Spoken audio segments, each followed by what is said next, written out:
DG Stéphane oh.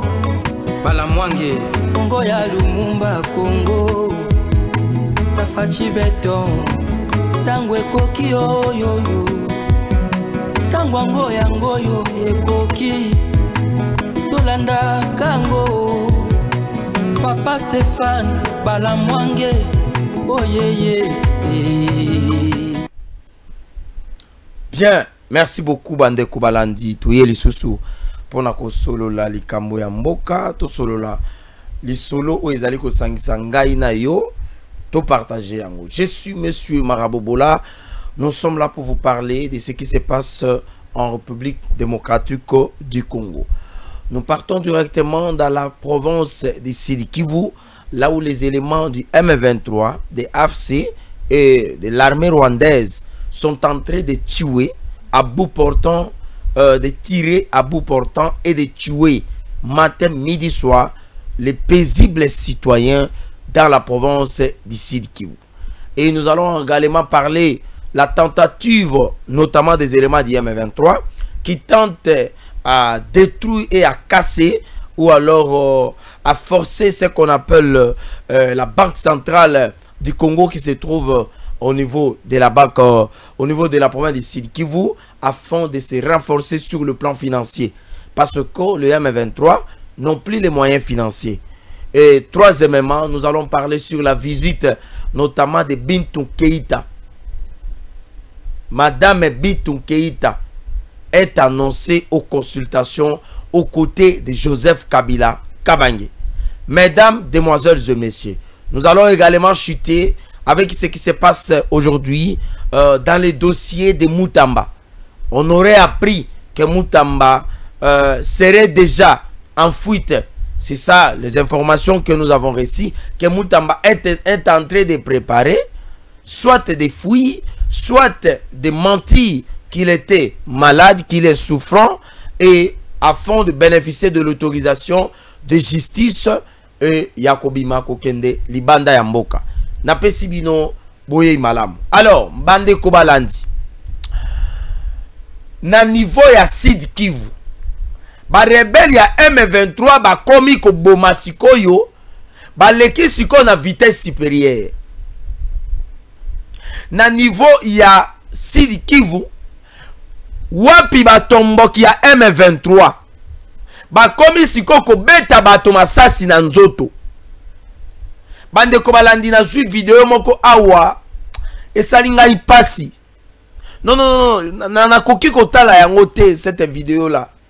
Donc motazo mona liwa ndenge za koya. Motazo tala ke nazo tika mokili kalate. Motazo tala ke wi naza kotika mwasi na bana. Ba rebelle ya M23 ba leki na vitesse supérieure.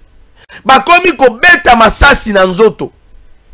Et la stratégie ya ko banda ko boma bwe ezali pour que communauté internationale, les États-Unis d'Amérique, bata la situation na bango, bata la peka na bango. Pour comprendre que depuis lobby, les États-Unis d'Amérique a yebisi Kagame retirer ba troupe na yo na niveau ya Est ya République démocratique du Congo. Parce que toza koninga ko investir. Dès lors que les États-Unis a sali message wana, directement ba rebelle ya M23 bazongeli ba torture na bango.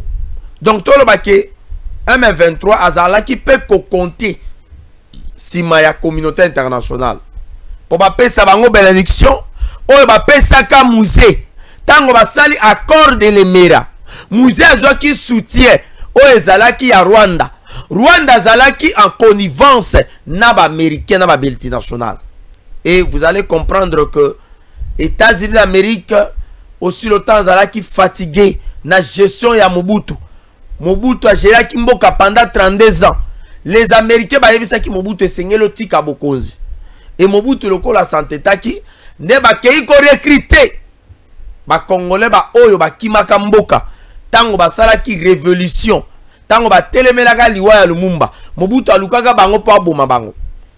Et lelo yo na niveau ya Sud Kivu, bazo beta population masasi bato baza kotala malgré mwana mboka ndeko na ngai ndeko na yo aza kosenga soda wana rwandais aza kosenga ye pardon mais rwandais wana ayoki ordre oyo bapesi balobi mupike soki mupike na yebi te soki balobaka nini mais tango soki kaka ke mupika elingi koloba ke beta etango abeti ndeko na biso congolais akufi video eza ko circuler na réseaux sociaux na kosenga bakotela biso video wana na kosenga illustration au moment au portrait na kosenga illustration sikoyo bato baza koloba ke Kabila aza koya pona ko pacifier Kabila aza na solution ngo yango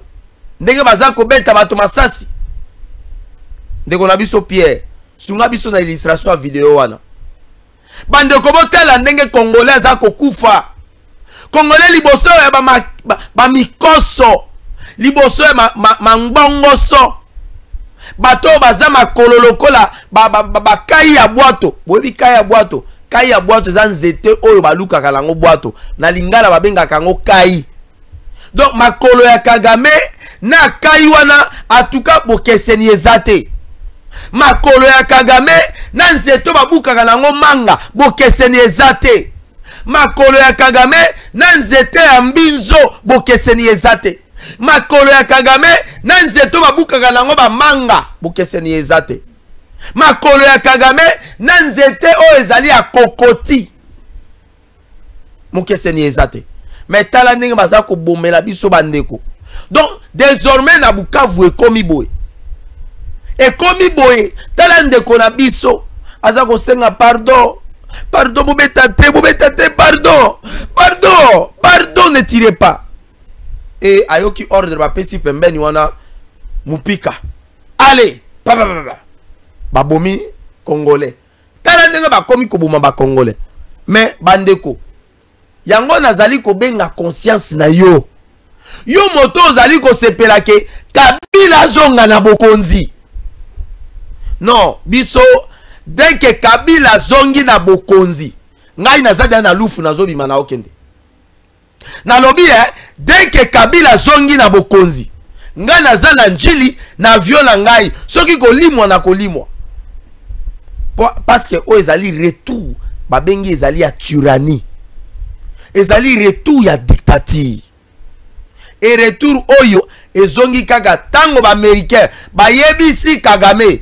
esengeli olongwa na Goma ba militaire na ba longwa na Bukavu bakende na mboka na bango na Rwanda bazongeli tortille siko ba image aboy tango bango bakobanda komona kuna nde omoni sikoyo bakoloba bon tozoluka solution ekozala nini Tshisekedi benga nanga bokutana Kabila bokende kosolola et bokoyoka eloko moko yake une rencontre surprise entre l'ancien président de la CENI et l'ancien président de la République bakutani quelque part bazako solola. Je vous le préviens o ezali prophétie politique bokoyoka yango parce que Tshisekedi akutani dana na Kagame basolola déjà na mena mai bolimbisanga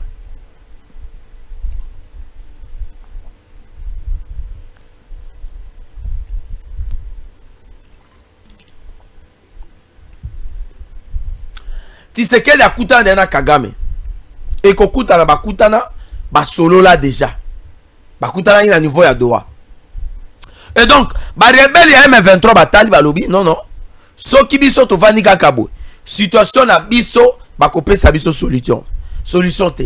Qu'est-ce que nous devons faire?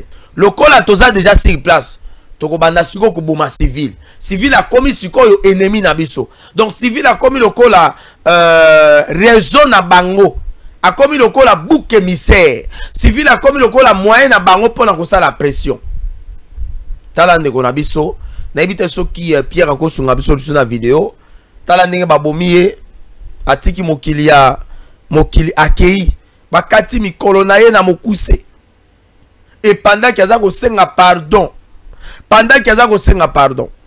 bazwa vidéo oyo batindelango Kabila za kosala ba consultation na Goma Mais tala koto ba allié na ye ya M23. Ba allié na ye ya RDF. Tala ndenge baza ko boma population. Population innocente. Population ayebi makambo ya M23 te. Kabila bundisi M23. Lo lenge oyo babomi population oyo. Ndezali lo lenge baboma Mamadou Ndala. Lo lenge oyo babomi ndeko na biso oyo. Ndezali lo lenge oyo baboma nango pe bauma.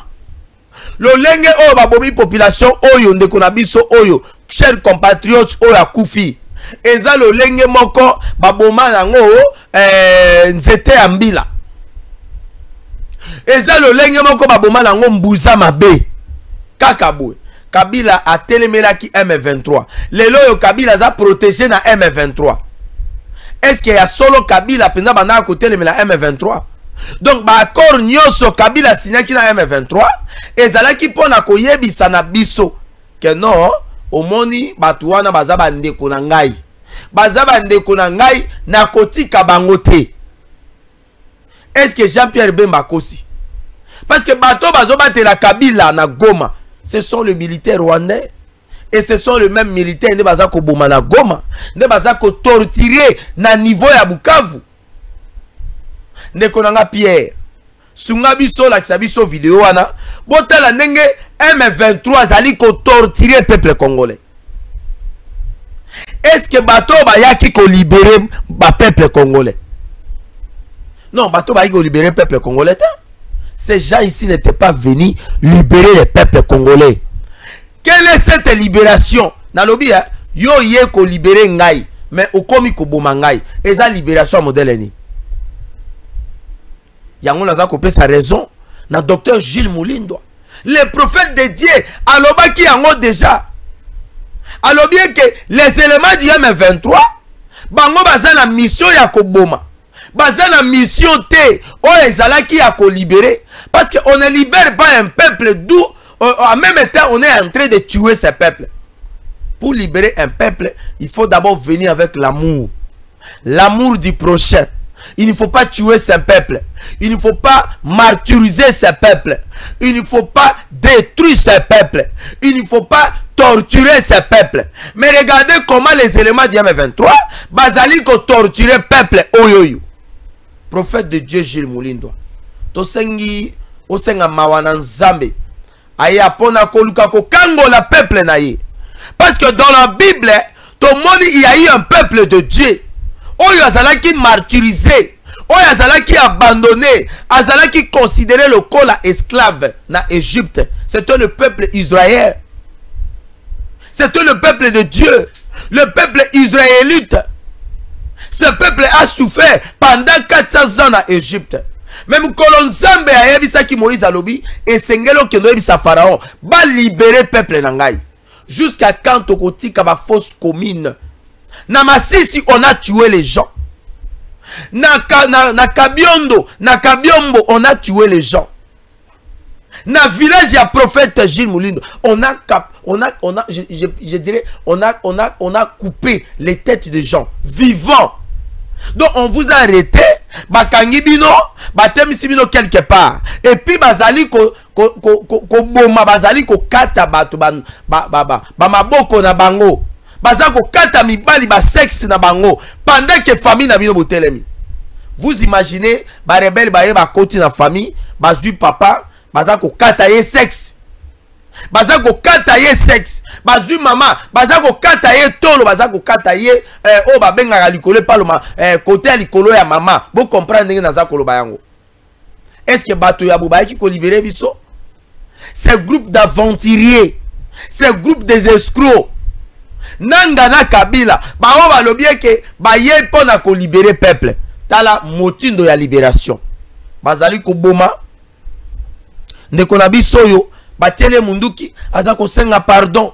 Bolibisa ngai bayoki ete babomie. Et c'est comme ça na niveau ya Masisi on a aussi tué les gens. Na niveau ya Masisi babomi bato. Na village ya prophète Gilles Moulindo, on a tué plus de 82 personnes. Fausse commune basali yango na lopango ya ba prophète Gilles Moulindo. Donc lopango na bino na village. Ba bomi bandeko na yo et puis basali fausse commune wana. Solombo ka mobimba. ya bato ba poli na mabele bakundi bango na ba condition ya mabe banzinzi bakomi ko uta na mai banzinzi ba uti na zamba kombe komi ko ya pona koluka ko ya kotala lolenge oyo bato baye bakufi wana ba image oyo batindela ngo Kabila tango aza ko sala consultation na ye esengeli batindela ba image oyo batindela ba image oyo eza ba image ya malamu te. Libération en modèle ni bolobi boye ko libérer peuple.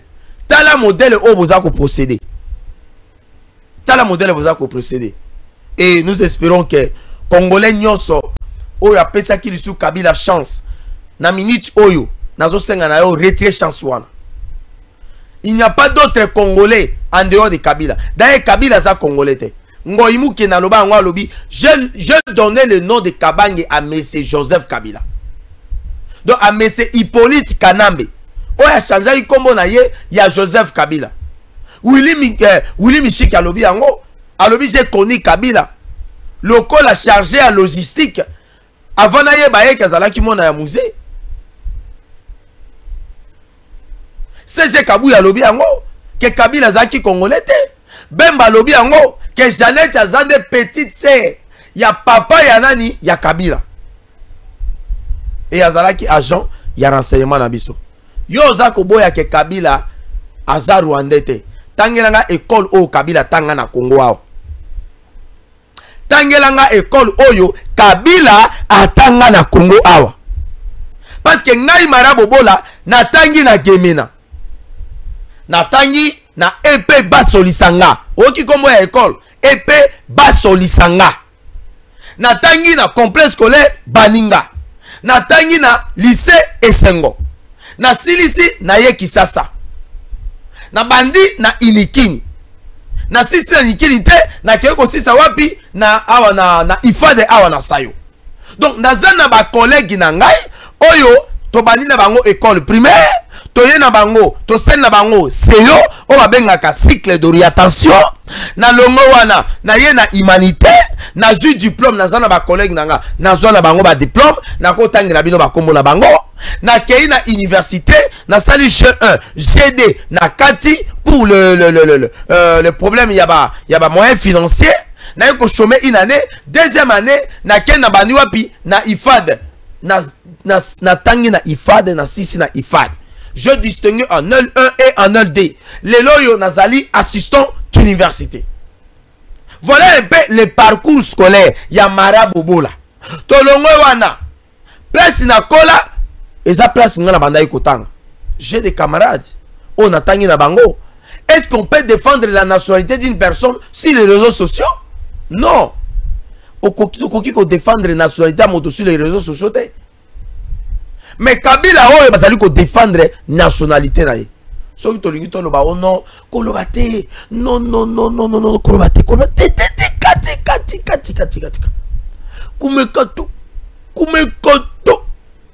kumekato tolobate bande ko balandi.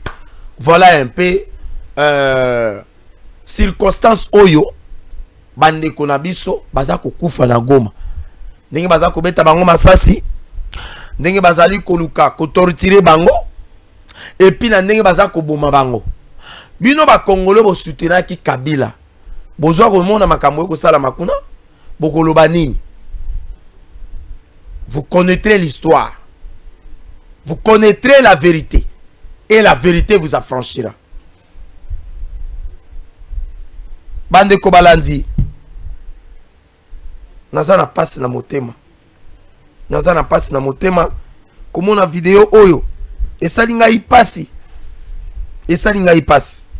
molimo ndeko na biso epema na kimia toza ko senga peuple congolais azala debout pona kotelemela Kabila Kabila ne passera pas avec son projet sorcellerique et golekate. Les M23 na Bukavu baza koluka ya kobuka o babengaka banque centrale bakomi essoufflé sur le plan financier baza lisu na moyen te pour na koluka ko subvenir na ba besoin na bango. Vous avez constaté à un moment donné bazaki na posa bazwa Uvira et kozwa yango ezo sanga ba moyens financiers basomba binduki basomba bateni bakende ko corrompre ba faux FARDC ba dongolo miso ba uta Rwanda bakota na kati ya armée bakende ko corrompre bango ba trahir bango na ba faux généraux po ba lekisa bango mboka ya Uvira ekoya. Mais malheureusement bazali suna ba moyen te na Bukavu sur place face à menace ya ba wazalendo balobi ke bakoya ko attaquer bango po ba récupérer Bukavu bazali suko kokate Kagame azali suko tinda ba moyen financier te ba partenaire ya Kagame ba oyo ba bandai ko tinda mbongo pona aide ya développement na niveau ya Kigali na niveau ya Rwanda ndenge génocide salama bazali suko tinda mbongo te.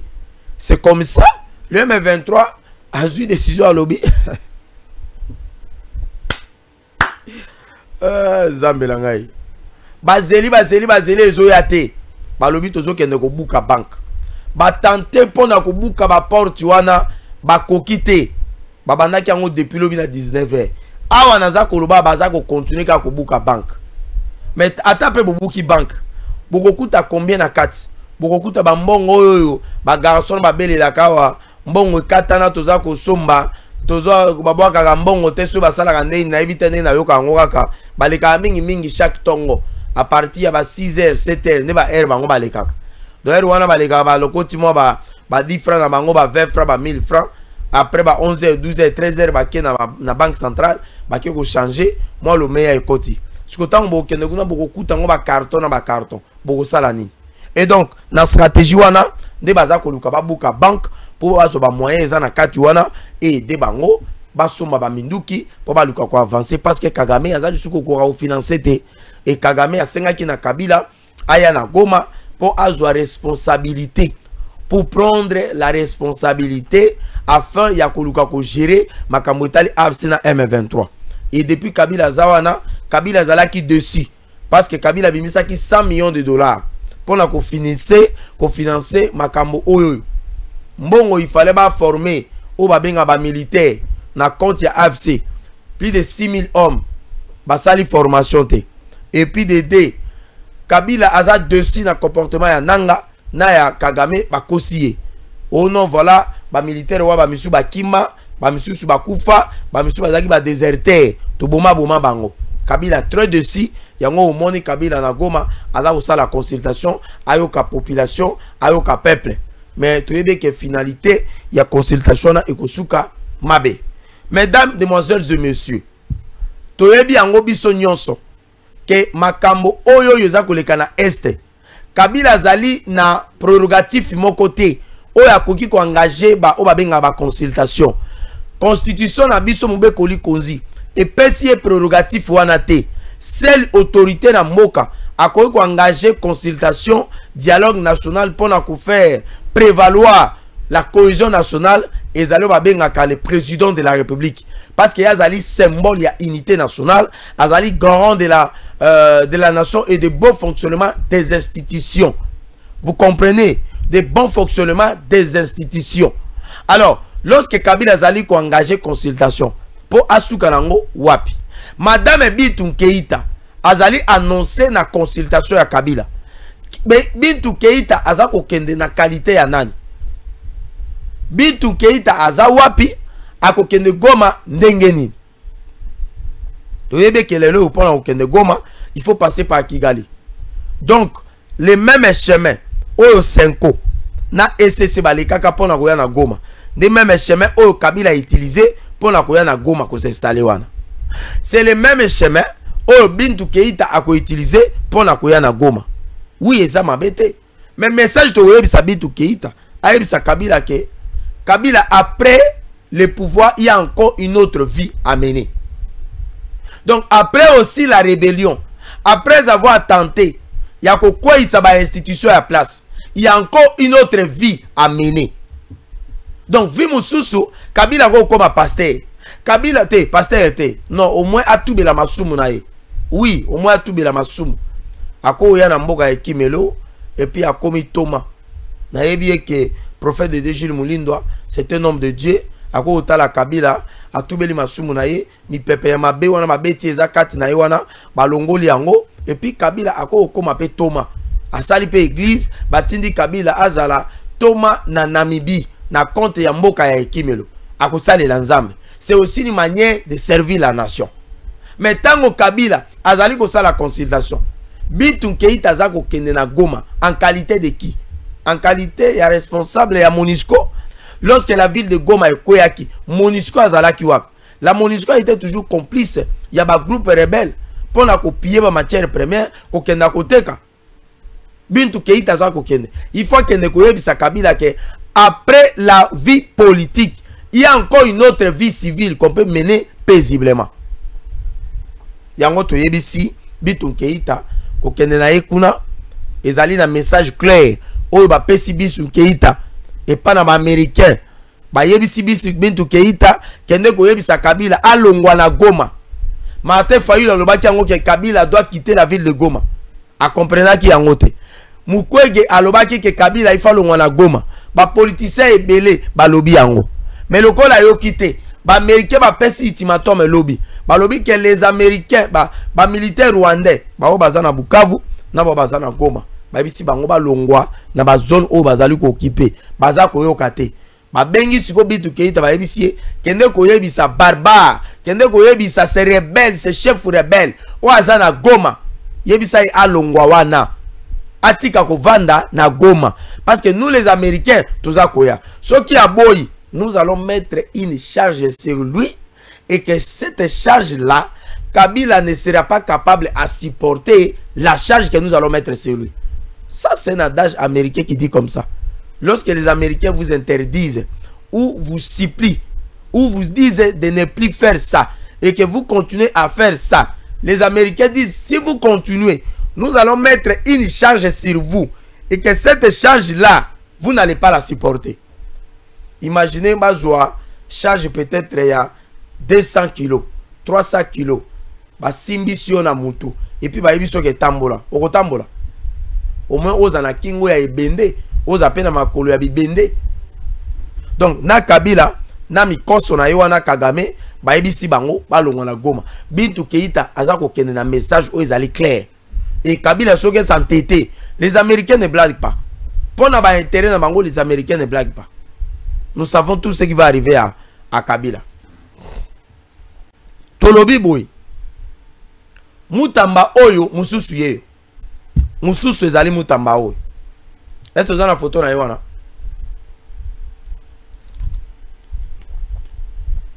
Si vous avez la photo à mutamba tchela biso. So ki photo à mutamba ezali osunga biso. En attendant technique ba oluka photo ya mutamba. Tolinga itolo babo. Mutamba ba pesa autorisation d'instruction. Akei asambi ba preuve et monani ya malonga te. Ba preuve ya malonga ba pesi ba yebisi pesa ba preuve makamoza koloba et monani te. La société Zion ya construction. Et la société o alingeti ngana yebisa bino makambo na awa. Pourquoi boza kolinga koyoka ngai te? Voilà, photo ya mutamba ya ngwana. La société Zion construction et kelami ou et salami na M. Gilles Alingeti. Et zalaki na mois d'avril il y a année passée. Société zaïka na batomi balé. Madame Ange Aurore, Inama Oro et puis na ingénieur moko azali ressortissant ya Nord Kivu. Tango basali yango objectif ezalaki ya kotonga prison na Kisangani. Mbongo il fallait uta wapi? Mbongo il faut uta na trésor public. Mutamba komeli premier ministre pour l'approbation, il y a financement, il y a construction, il y a prison. La première ministre, oh Mutamba Tretaki, le col à la Karagba la sorcière, à lobby, le lenge oyoyo, bon procédé pour la société on a Zion construction, a bénéficié de marché oyo pour respecter la norme. Société Azana durée à moins de 2 ans. Société Azana employé belleté. Azana expérience était. Azu marché de gré à gré. mutamba ke ko kota na makambo etali soki soki eloko nini ake ko kweya na eloko wana. Premier ministre aboy ko sala approbation pour le financement ya projet mutamba ke ko bimisa mbongo na ndenge na yemoko na compte ya ba frais o eza futa na justice na ba frais ya ba indemnisation o ezalaki ya ba victime ya Génécoste o esalama na Kisangani. Mbongo wana ezaki na compte ya ministère ya justice mutabana ko gérer yango madame Ange Aurore. Cette dame là o yazalaki copine nani ya Lingeti. Eza ba information na pesa kabino. Tango ya zumbongo wana nde ba kolongola mbongo wana na compte ya mbongo wana si 39 millions ba benino 19 millions etikali 20 millions bazongo batiango na compte moko. Donc eza lokola motaza kolia misuni na pondu na madesu. Alobi boloko misuni za loko ya bien alongo ino musuni na place alongo yango na sani azongo atiango na se ya mesa. Siko tango boko ya contrôle boko mona misuni ezate alors a représenter bino ka pondu na madesu na fufu alors ka yebi ke na se awa misuni eza awa tango bato ba kokende na kobimisa ngo na tiena table na bandi kolia.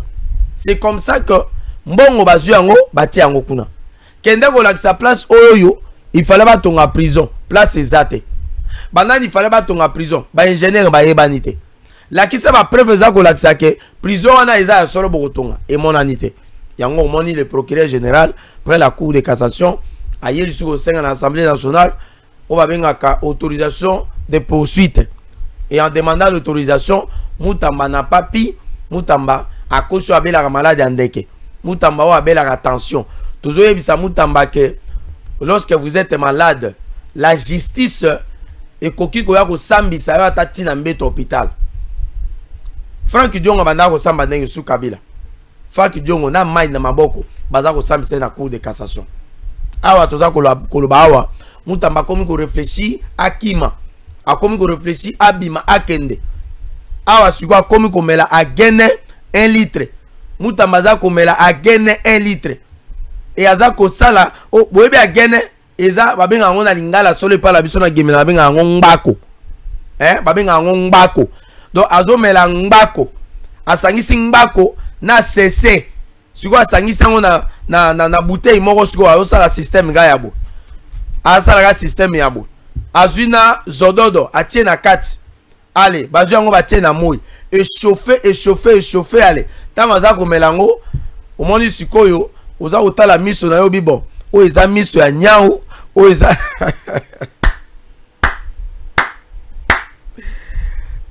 nzambela ngai na kokota na ngana ba détail te ya makambo ya ba onote ayebi justice te onote azaki avocat non moi je ne veux pas entrer na outrage soki offense à l'autorité non o tozolo ba makambo oyo biso toyoki et puis o tomoni yango awa tozako ba awa le procureur près la cour de cassation alobi akokende na dossier jusqu'au bout akotika mutamba te esengeli basambisa ye nazali kosenga na peuple congolais tozala biso banso sima tata mokonzi ekolo makambo oyoyo toyebi yango ke justice asala musala na ye tango justice asala musala na ye nde suko biso pe tokoyeba ke mbongo ya leta bazwaki yango place tel batiki yango place tel nakosite na likambo ya prophète Jules Mulindwa tokosenga na tata mokonzi ya ekolo esengeli omeka na kozwa mokano pona te balongola décision o ezali ya DGM communiqué ezali ya DGM ezali communiqué ezali ko violer makambo ya unité nationale makambo ya unité nationale. Le prophète de Dieu azali moto te akumi minduki pona mboka bato bakumi minduki pona mboka o DGM akoki ko surveiller mouvement na bango eza Kabila eza Nanga eza ba Obemi Naku eza ba Shadari eza ba cadre ya PPRD na FCC ba obazao eza Jules Mulindwa te eza yete eza yete toyebi ke DGM asala musana ye toujours ya malamu. Mais comment vous pouvez tomber dans bassesse avant ya kozwa décision mais vous pouvez se renseigner est-ce que Jules Mulindwa a te karabakisi Est-ce que Gilles Moulindo a déjà vendu aussi les produits pharmaceutiques? Vous devez vous poser cette question. Envoyez vos gens des renseignements qui puissent aller se renseigner. La DGM collabore avec l'Agence nationale des renseignements. Allez vous renseigner. Est-ce que cet homme de Dieu, il serait aussi vendeur de produits pharmaceutiques? Quel est le lien entre le docteur Gilles Moulindo avec le service de la santé? Et dès que vous aurez ces informations, qu'il a déjà vendu les produits pharmaceutiques dans sa vie, c'est à ce moment que vous allez procéder peut-être à prendre de telles décisions. Et ce qui est grave, oh non, il est en train de vendre, d'utiliser des produits, il est en train de marchander les produits spirituels. Mais lorsque nous entrons dans la Bible, nous trouverons qu'il y avait une piscine que Dieu avait utilisée dans la Bible, où l'ange de l'Éternel descendait, afin que quiconque avait une maladie, dès qu'il se jetait dans la piscine, qu'il puisse avoir la solution. Nous avons connu ce qu'on appelle les serpents des reins. Ces serpents des reins, quiconque serait mordu par n'importe quel serpent, il partait seulement toucher ces serpents pour qu'il soit guéri. La verge de Moïse, ce bâton de Moïse était utilisé afin que la puissance de Dieu soit appliquée par ces bâtons. Donc, nous devons aussi retourner dans la Bible pour commencer à les plainter, à les porter des plaintes contre les prophètes de Dieu. Mais ici, il ne s'agit pas que Gilles Moulindo, le prophète Gilles Moulindo, il vient avec de l'eau pour distribuer. Non, il y a un seau quelque part à l'église où il y a des bidons, il vient avec ça, avec ses véhicules, où il y a un camionnette qui se place quelque part et chaque homme de Dieu vient avec son récipient, avec sa bouteille pour prendre cette eau et aller utiliser. Non. Mais chaque personne vient avec sa bouteille. Moi, j'ai déjà fréquenté plusieurs fois l'église de cet homme de Dieu. Vous venez avec votre bouteille d'eau et à la fin de ses prédications, il demande à tout le monde de soulever cette eau. Et quand vous soulevez votre bouteille d'eau, lui, il ne fait que la prière. Et cette prière a une efficacité pas possible, chers compatriotes. Nous avons expérimenté ça. Il y a beaucoup de gens, il y a beaucoup de hommes de Dieu, des généraux, des hommes politiques, les politiciens et tout, qui vont là-bas pour pouvoir bénéficier de ces dons. Bon, yo ozako boyake Moulindo Gilles, olobi ke apesa ramaya bibembe. Alors que Moulindo Gilles n'a jamais distribué de l'eau à ses peuples de Dieu. Mais yo wana oza moto aliboso ya kokende lobake na Bible peuple de Dieu pa kende kokoya na piscine na Betsaïda. Na ndako na yo ozangi ata croix ya Nzambe na kati ndako na yo. Na ndako na yo ozangi ata photo ou bien ya Branham ou bien ya naebite soki ya Kimbangu ou bien ya nani yo ozangi yango ba croix obino boza kolata wana ba croix de Jésus-Christ. Est-ce que Yesu apesa ki bino ba croix wana? Donc to sengi na mosali na Nzambe to senga na président de la République à se prendre na situation ba senga na DGM ba retirer document wana. Cet homme de Dieu a la libre à mouvement. Et ce qui est grave, ba sengi même avis de recherche. Moto ba senga ga avis de recherche za moto yo ba kuti na ba preuve o ezali tangible. Bakouti flagrance. Mais il n'y a pas de flagrance dans ça. Est-ce que vous l'avez trouvé avec des armes dans sa résidence, en train de préparer de faire un coup d'état? Est-ce que vous l'avez déjà trouvé en communication avec les éléments du M23? Est-ce que vous l'avez déjà trouvé en train de préparer d'aller à la consultation? Il y a des gens qui sont ici qui se préparent pour aller rejoindre Kabila à Goma. Ce sont ces gens-là que vous devez empêcher de quitter le territoire national. Ambongo qui est allé faire la messe à Kigali, Ambongo est rentré ici. Nana Pekisi Ambongo Ozonga Namboka. Chole qui est allé dormir avec Nanga, avec Kagame. Ils ont pris même des enveloppes Bazongi Awa qui a empêché à Chole de quitter le territoire national et de pouvoir rentrer au territoire national. Bemba qui vient de dire ici que la Senko est en train de se comploter avec Katumbi Soriano et Hippolyte Kanambe afin de prendre d'avoir la tête de Tshisekedi. Est-ce que la DGM a déjà pris des mesures au moment où nous sommes en train de dire pour empêcher aux membres de la Senko de quitter le territoire national? Donc, Tolinga il peut quand même donc Bemba Sali message wana il fallait que la Senko Chole Ambongo et Konso Babi Maribana Mbokate. Mais pourquoi vous voulez aller toucher à ces hommes de Dieu? yango omoni balongola bino misala po bozo kende ko toucher ba o bazali ba oya nzambe oko sutuka te ordonnance à liboso tata mokoza ekola la ya muki abino non déjà wana déjà mwana azo sa musala malamu te papa remplacez-moi ce monsieur ici cette dame ici pardon balongoli yo musala na likamo o yebi mutu na makolo te parce que zoko kende ko toucher na bato ba ko toucher te. Vous savez combien de personnes au bazar bika s'imagine Moulindo yo DG à DGM est-ce que vous êtes capable ya ko kende ko délivrer ba na nzambe? Est-ce que vous êtes capable ya ko kende ko longola bato milimo mabe o bazo tia na nzoto ba na nzambe? Maintenant nous parlons de quoi? So ko za mokonzi suka na ba prérogative na yo. Comment vous allez prendre des décisions contre cet homme de Dieu azo soutenir ba institution de la place? 200 millions de francs congolais ba pesi yango na FARDC eza mabe. Donc bino bolinga ki mbongo wana ba pesa bino bo kabula yango. Donc nous comprenons que mbongo wana il fallait ba benga yo DG à DGM zo enveloppe yo ezali ya soutien ya FARDC. Yo za soda? Est-ce que yo za soda? Gilles Moulindo ba bomi batu na ye bandeko na ye na Masisi 8 personnes.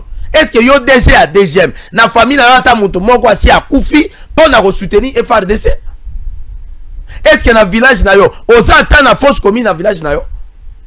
Mais na Masisi na village ya Gilles Moulindo les M23 se sont emparés aux vaches des prophètes de Dieu. Ils sont allés même détruire la centrale hydroélectrique o elinga ke sunga bandeko na biso ya Masisi na courant électrique. Ba kei kozo même ba semula ye o bandai ko sunga FARDC na kolia tout ça. Mais pourquoi bozali ko sala ba biloko abo? Est-ce que sous Kabila biloko abo linga salama? Donc motazo soutenir Kabila yo DG à DGM aucun ko décision que abima libanda mboka te. Donc vous voulez jouer avec ce pouvoir de Tshisekedi? Vous voulez vraiment marcher sur la tête de Tshisekedi maintenant? Donc pour ça nabino le complot il y a 5 ans et ça ko boma mokonzi mboka. Alors il faut aussi que batu nyonso baza ko soutenir chef de l'état, il faut qu'on empêcher bango. Bozo zela M23 akota na Kisasa po bo sepela. Bozo zela ba boma mokonzi mboka po bino bo sepela. Tozo yebisa na bino et to sengi na DG à DGM. S'il vous plaît madame to sengi na yo retirer document wana. Toza go senga na yo retirer document wana. So que za na batu ba yebisa ki yo ozo décision na et sa décision mal donnée qui ne s'exécute pas. Mboka iko ko za la beauté, les gens qui soutiennent le chef de l'état, vous venez décourager ces gens-là. Nous sommes dans quel siècle? Même en Russie, les loyaux, aucun en Russie, aucun ne ko boya que un général, ou azo ko soutenir Poutine na combat na yena Ukraine. Yo ebisa que ce général a ko bima libanda mbokate. Est-ce que ça peut se faire comme ça? To sengi na yo retirer document wana. Tozo pesa yo 48 heures retirer document wana. Soko retirer yango te alors au moment la biso liboso ya bureau na yo. Parce que trop c'est trop. Bato bazum les gens qui tuent à Goma là-bas. Bato bazo kufa kuna. Bino moso mona yango te. Il y a des gens qui sont silencieux depuis makambo ya Goma et bandi. Et les notables il y a est baza ko bata beaucoup te. Ba vandi kimia. Mais vous voulez décourager les gens qui soutiennent le chef de l'État dans cet espace-là.